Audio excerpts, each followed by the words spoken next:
Alright, thanks for watching, and today I want to show you a beautiful result from geometry, or I guess more analysis, that can be solved very elegantly using Fourier series. And that result is called the isoperimetric inequality, and it says as the following. Suppose you have some simple closed curve gamma. Closed means that, when you have a starting point, you get to the same ending point, and simple means no intersections, and just one piece. And so, in particular, suppose gamma is a curve of length L.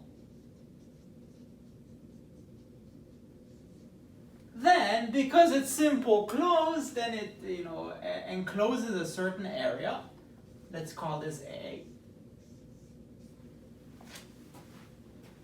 Then, what the isoperimetric inequality says, it says that A cannot be big enough, cannot be too big, namely the area, so squiggly A, is always less than or equal to L squared over 4 pi.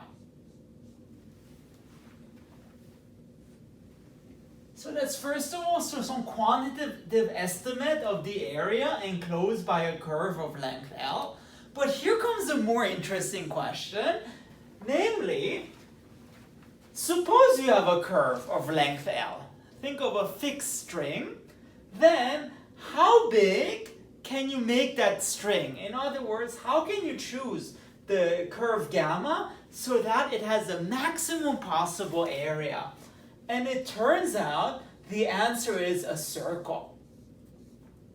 So, a curve of length L that encloses the greatest area is a circle, and it's given by this estimate, namely, we have equality. So, and we have A equals to L squared over 4 pi. So the maximum possible area, if and only if, gamma is a circle.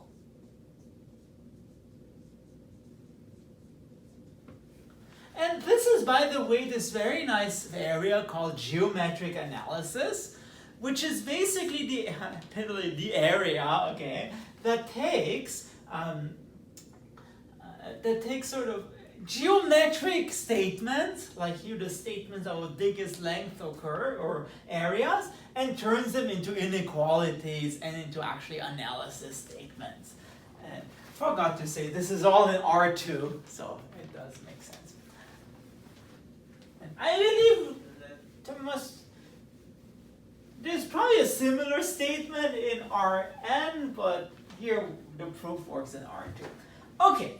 So, now let's prove this, and again we want to prove that A is less than or equal to L squared over 4 pi, where L is the length of gamma. And I guess it's step 0. First of all, without loss of generality, and so basically up to a reparametrization, you can assume that L equals to 2 pi. Otherwise, divide gamma by something like 2 pi over L or something, and then the area scales at the square of that, and the inequality still holds. So what we really need to show is that A is less than or equal to 4 pi squared over 4 pi. So we need to show that A is less than or equal to pi. And with equality, if and only if gamma is a circle. Alright, so that's the first step. I guess step 0. And now let's actually do the proof. And so, the nice thing is, this brings us back a little bit to multivariable calculus. So, because gamma is a simple closed curve, you can parameterize this as x of s, y of s. And moreover, we will assume that we take a parametrization by arc length, which just means assume that the speed of this parametrization is just equal to 1 everywhere. So parameterize this by arc length. So without loss of generality, assume x of s and y of s are chosen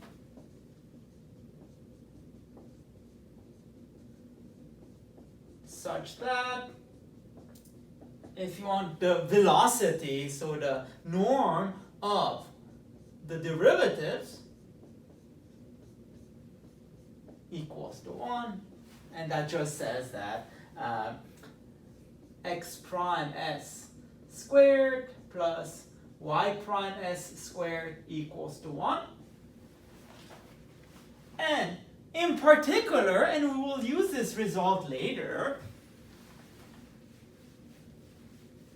and maybe let me put our result here in a second. So a less than or equal to pi, that's what we want to show. In particular, if you take the following integral from 0 to 2 pi of x prime of s squared plus y prime of s squared ds, well, it's the integral of 1 from 0 to 2 pi, which is 2 pi.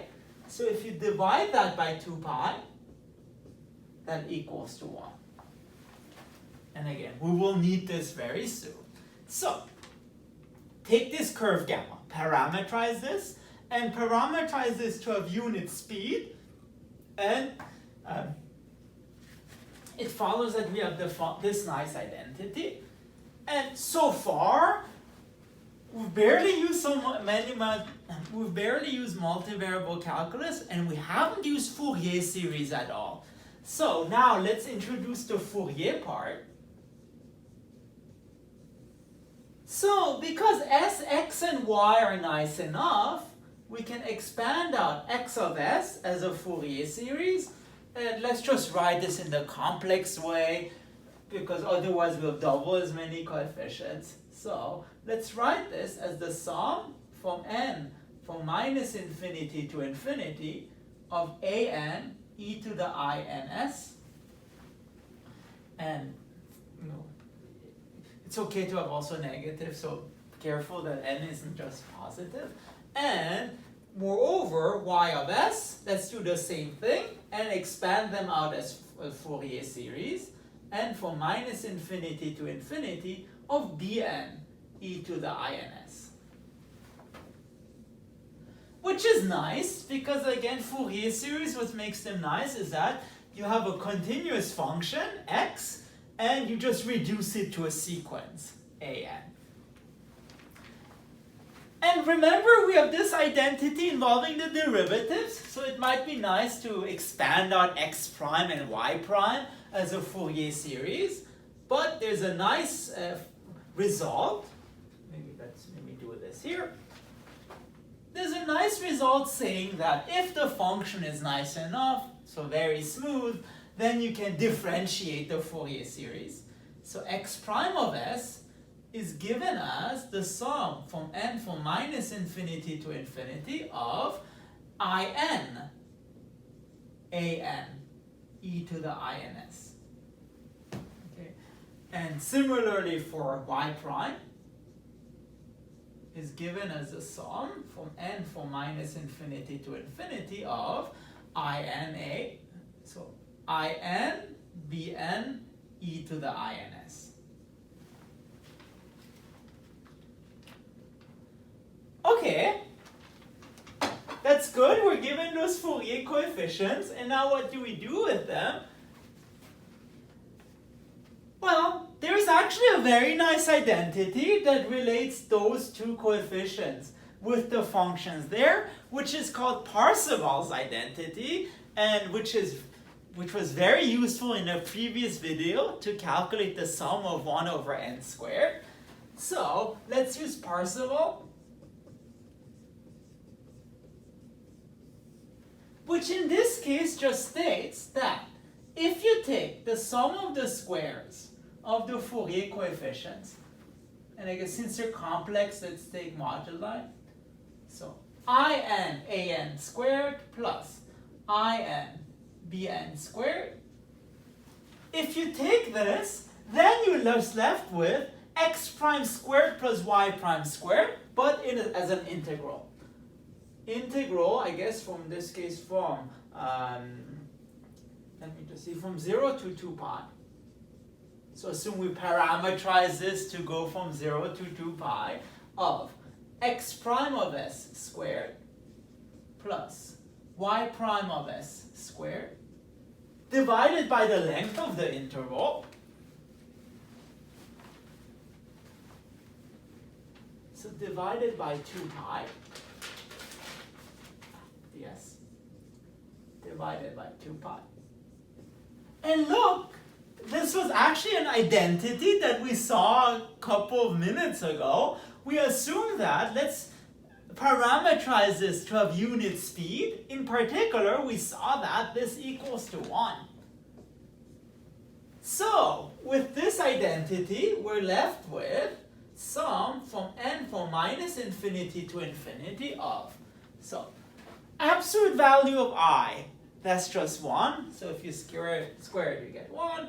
So you have just absolute value of n squared, an squared, plus absolute value of n squared, absolute value of bn squared, equals to 1, which you can write as sum from minus infinity to infinity of n squared, an squared, plus bn squared,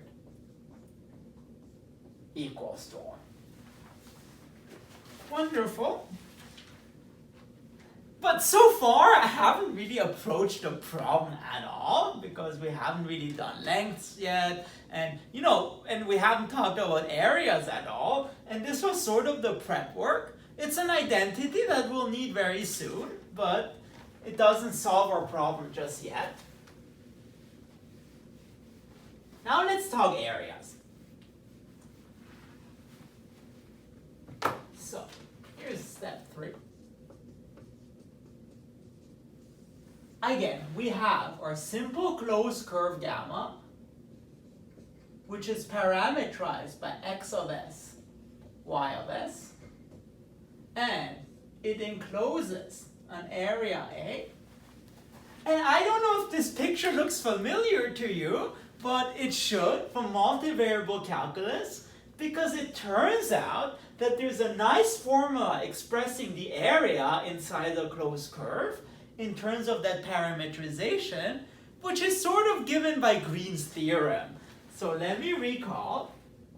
So the area enclosed by a simple closed curve is just 1/2 of the absolute value of, remember, x dy minus y dx.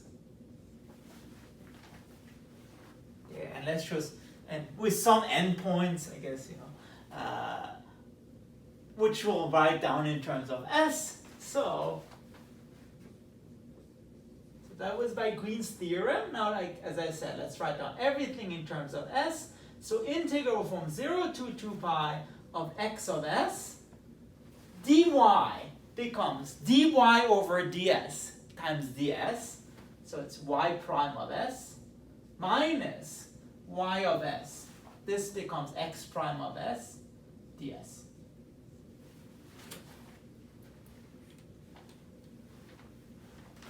All right, and remember this identity, we'll need this.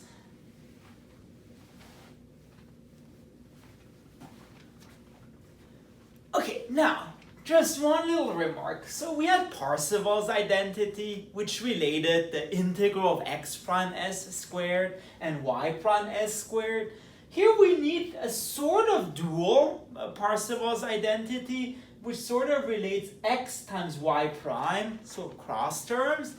It turns out there is such a dual identity, so let's call this dual Parseval.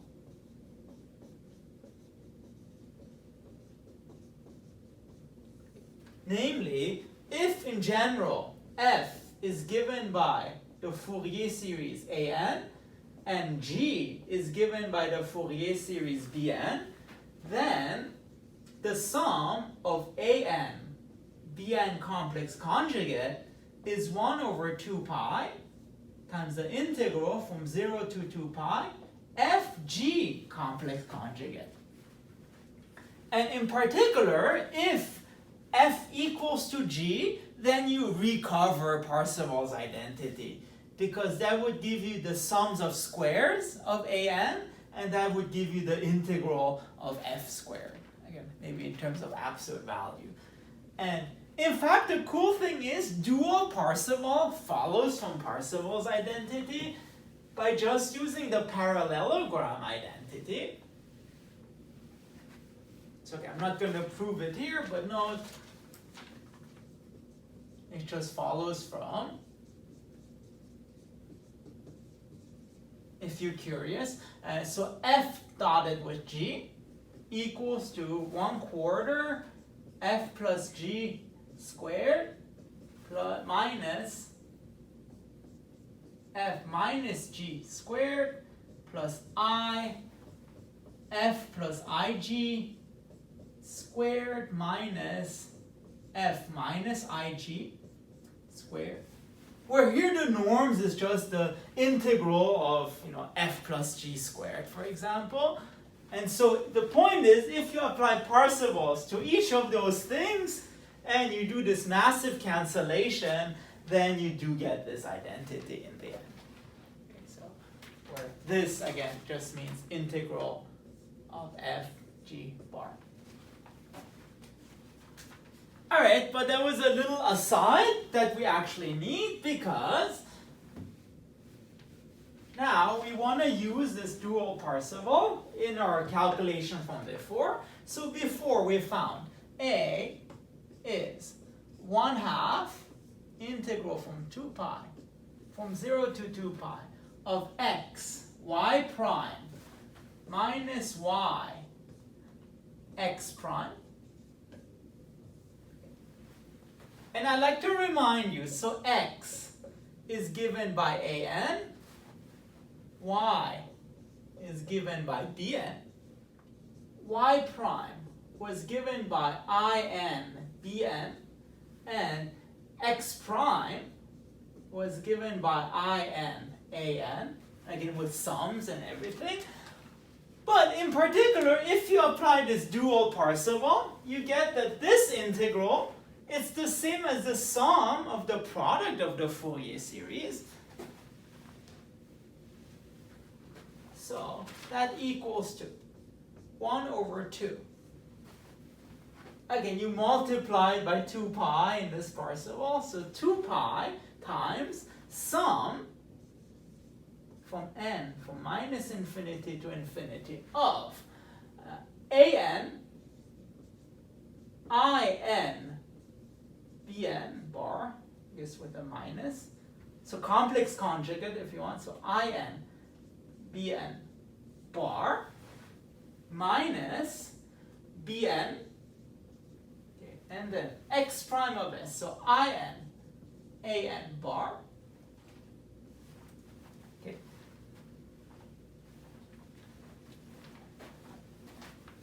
All right, and now this becomes, so an minus I n bn bar, again because the conjugate of I is minus I, the conjugate of bn is bn bar, minus bn, again minus I n an bar.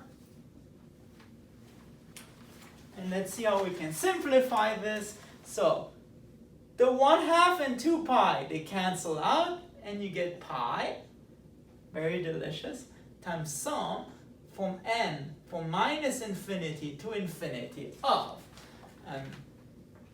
I guess the minus in factors out, so minus in, and then an bn bar minus bn an bar. And this gets very messy, but let me erase some parts. Da, da, la, la, la, la, la, la, la.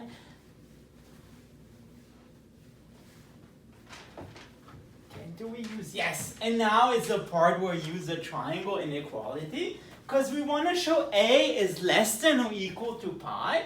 So far we have a equals to pi times this whole thing.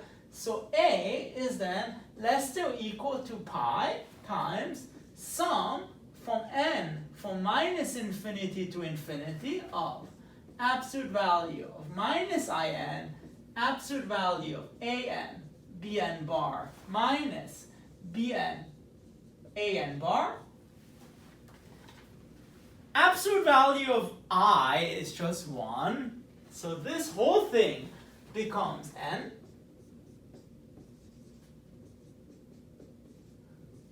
Of, absolute value of n, because n might be negative. And this thing, we just want to use a simple triangle inequality.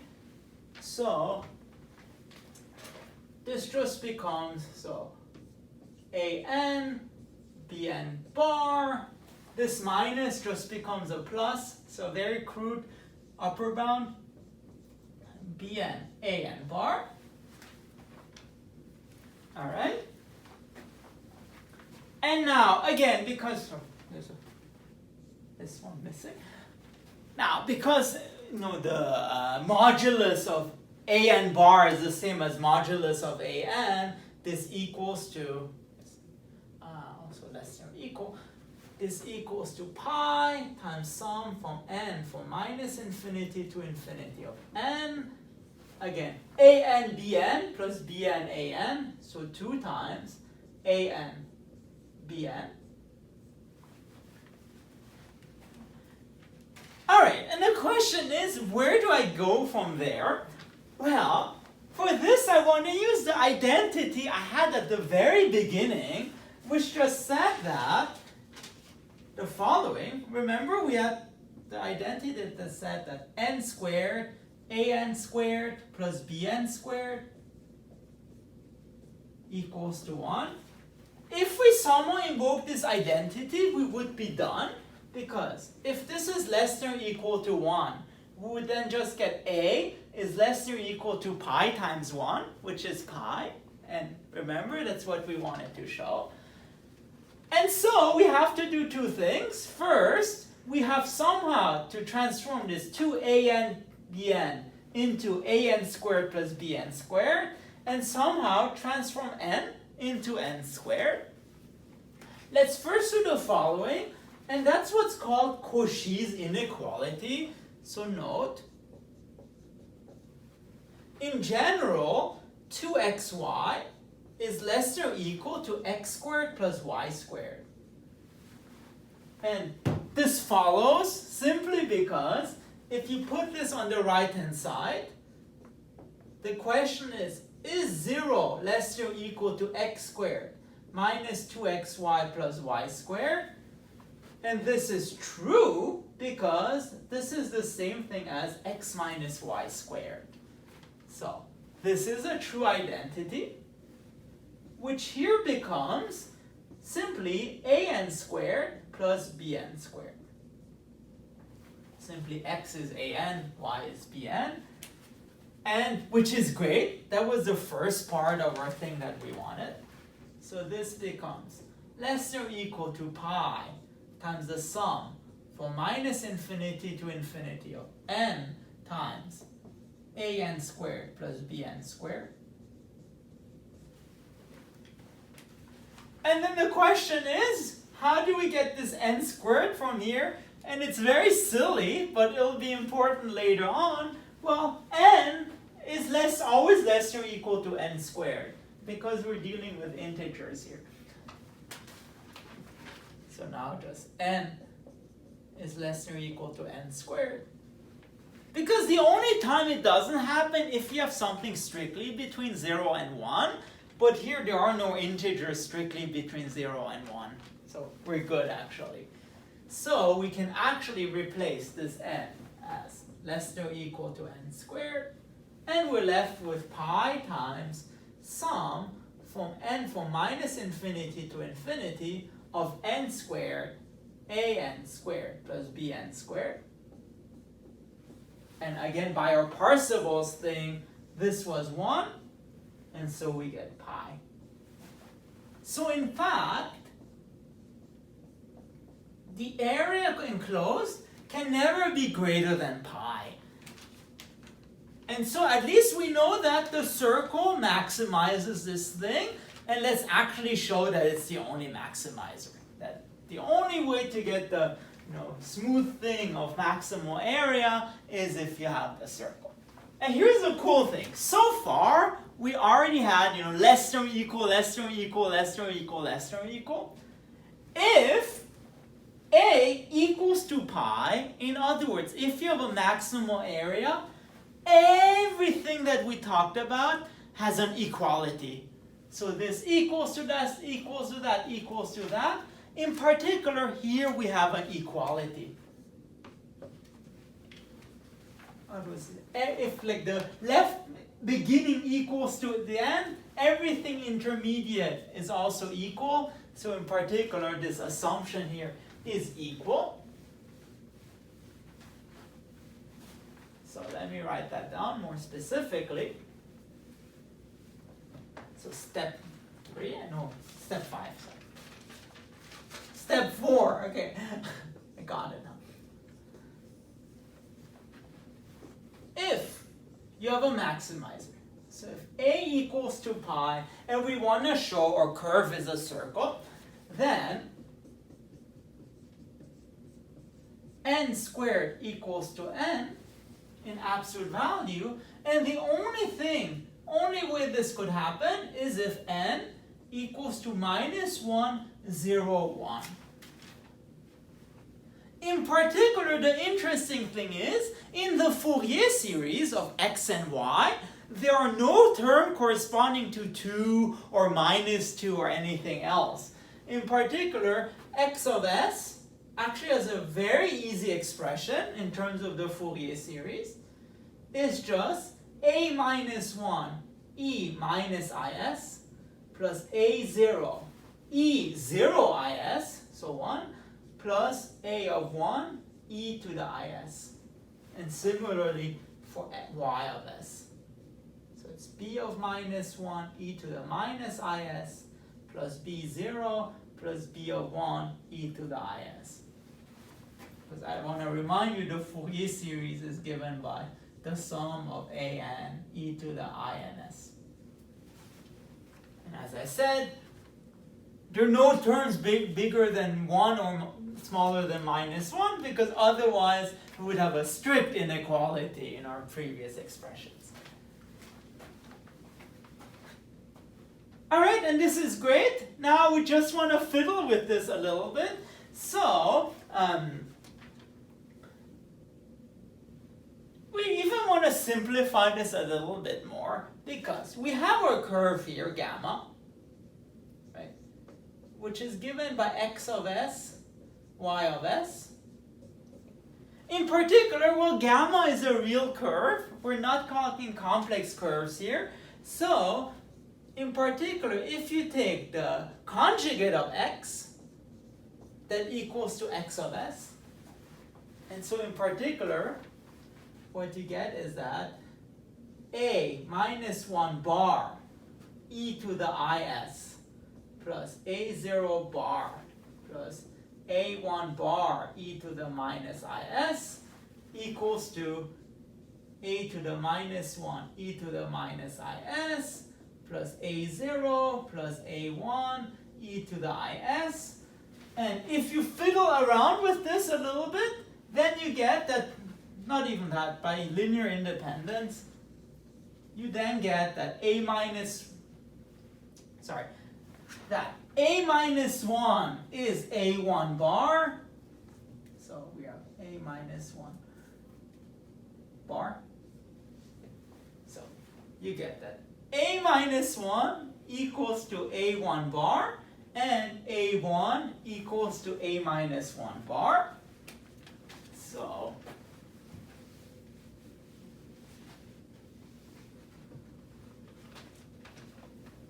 you get a minus 1 equals to,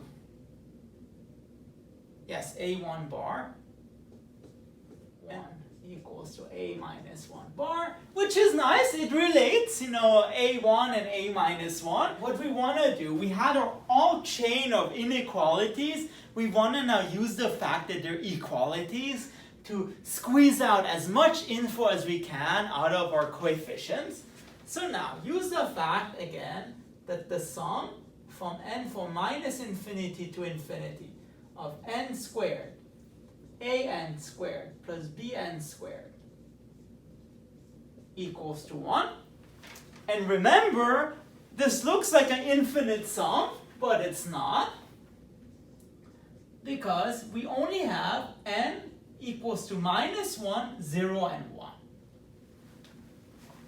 In particular, this becomes a finite sum. It becomes minus 1 squared, a minus 1 squared, plus b minus 1 squared. The terms with n equals to 0, but if n equals to 0, this disappears. And the terms with 1, a1 squared plus b1 squared equals to 1. And here's why I tortured you with those identities, because it turns out this simplifies even further. So we get a minus 1 is a1 bar, but if you take the modulus, the bar disappears. So a1 bar, and I forgot to write, but of course similar things are true with b1.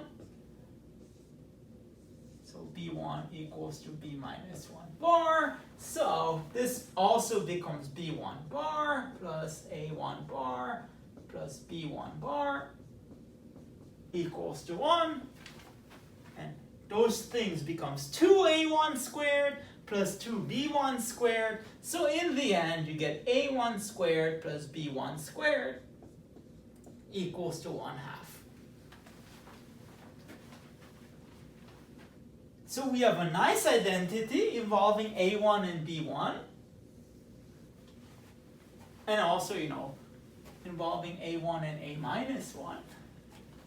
And we want to squeeze out even more info from that. And don't worry, we're almost done. So we had this thing, and in fact, I'm claiming we can squeeze out even more info from that. Because remember, at some point, we had the Cauchy inequality.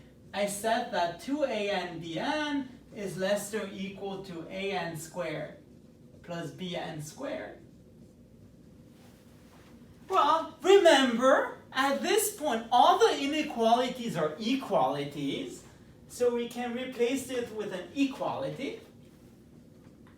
And now, if you do this with n equals to 1, you get 2a1 b1 equals to a1 squared plus b1 squared. But we've shown that this is 1/2. So 2a1 b1 equals to 1/2. And so 2a1 b1 equals to 1/2. And a1 squared plus b1 squared equals to 1/2. Here's a very cute trick. Take this inequality, this equality, and subtract this from that. Then what you're left with is a1 squared plus b1 squared minus 2a1 b1 equals to 1/2 minus 1/2. And that's 0. And this simplifies to a1 minus b1 squared equals to 0, but that's only true if a1 equals to b1. And if you put that here, you get 2a1 squared equals to 1/2, and so a1 has to be 1/2. And same for b1. So it turns out, using all those equalities, we can show that a1 and b1 are 1/2 in modulus. And similarly for a minus 1.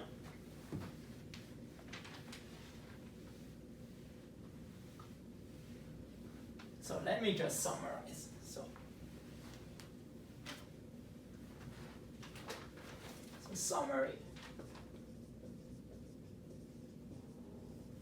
On the one hand, with a1 equals to 1/2, b1 equals to 1/2, and then I believe I showed something like a minus 1, let me see, a minus 1, that's a1 hat, and b minus 1 is b1 hat. We'll need this in a second. Okay, and now, again, we want to use the Fourier series, just one little thing. So using this information, let's write the Fourier series of x again. No. So remember, x had this very easy expansion. It's a minus 1 e to the minus is plus a0 plus a1 e to the is. But now, a minus 1 is a1 bar e to the minus is plus a0 plus a1 e to the is. All right. Now, use the fact that a1 has modulus 1/2 and the exponential form to just write a1 is, in general, you know, it's r e to the I theta. Here r is 1/2, so we get 1/2 e to the I alpha. And if you use this formulation, this becomes 1/2 e to the minus I alpha e to the minus is plus a0 plus a1, which is 1/2 e to the I alpha e to the is. This conveniently simplifies, so it's 1/2 e to the minus I alpha plus s plus 1/2 e to the I alpha plus s plus a0. And now you may or may not recognize this as just cosine. So this just becomes x of s is cosine of alpha plus s plus a0. Similarly, you can show that y of s is b0 plus cosine of beta plus s, where here b1 is 1/2 e to the I beta. Now, of course, that doesn't show that this is a circle, because ideally the cosine needs to be sine, and for this we need one more identity relating alpha and beta, and for this you have to use the following fact. Remember, at some point we've shown that a1, I guess maybe in general we had something like an bn bar minus an bar bn.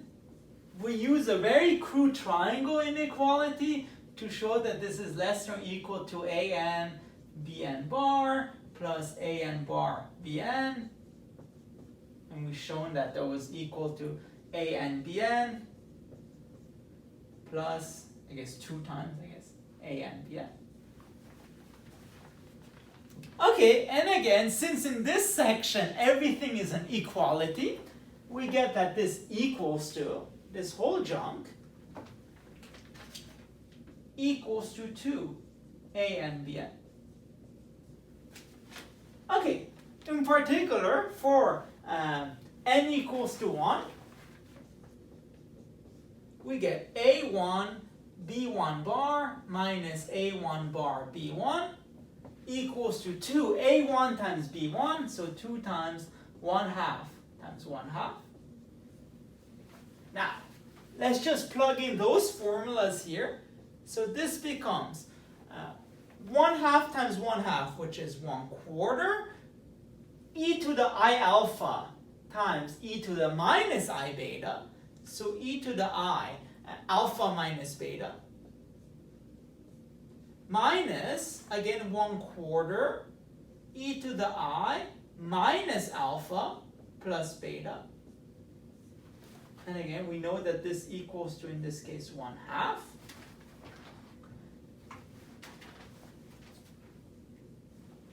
And let's simplify, so let's multiply both sides by 4, and you get something like e to the I alpha minus beta minus e to the I beta minus alpha equals to 2.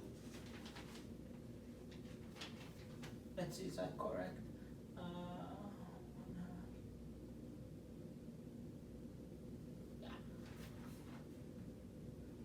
And then if you want to transform this into sine. So let's just divide by 2i here. So e to the I alpha minus beta minus e to the minus I alpha minus beta. To make this into a sine, you have to divide by 2i and then multiply by 2i, and that equals to 2.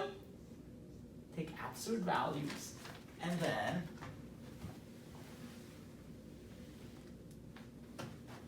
what do you get? The bottom is in fact sine of alpha minus beta. This is 2, and that equals to 2, so the 2's cancel out, and in the end you get sine of alpha minus beta equals to 1, but the only way that can happen is that either sine is plus or minus 1, so this alpha minus beta, it's either pi over 2 plus 2 pi m or minus pi over 2 plus 2 pi m, which you can just write in the following. That's pi m over 2, where m is odd, which you can rewrite as beta is alpha minus pi m over 2. And now remember, the stuff that we wanted to calculate was cosine of beta plus s, which is cosine of alpha minus pi m over 2 plus s. And basically this equals to, remember, cosine of pi over 2 minus, if you want, minus alpha minus s plus some multiple of pi, I guess k pi or something, and that equals to sine of minus alpha minus s plus a multiple of pi, and that's basically what I'm trying to get at, is plus or minus sine of alpha plus s. And this is wonderful because we had x of s, remember, was a0 plus cosine of alpha plus s, and y of s is now b0 plus this, which is b0 plus or minus sine of alpha plus s. And so in particular, you get x of s minus a0 squared plus y of s minus b0 squared. That's cosine squared of alpha plus s plus sine squared of alpha plus s, and that equals to 1. So in particular, our curve gamma indeed becomes a circle centered at a0, b0. How cool is that? So in fact, the curve with the largest area enclosed is indeed a circle.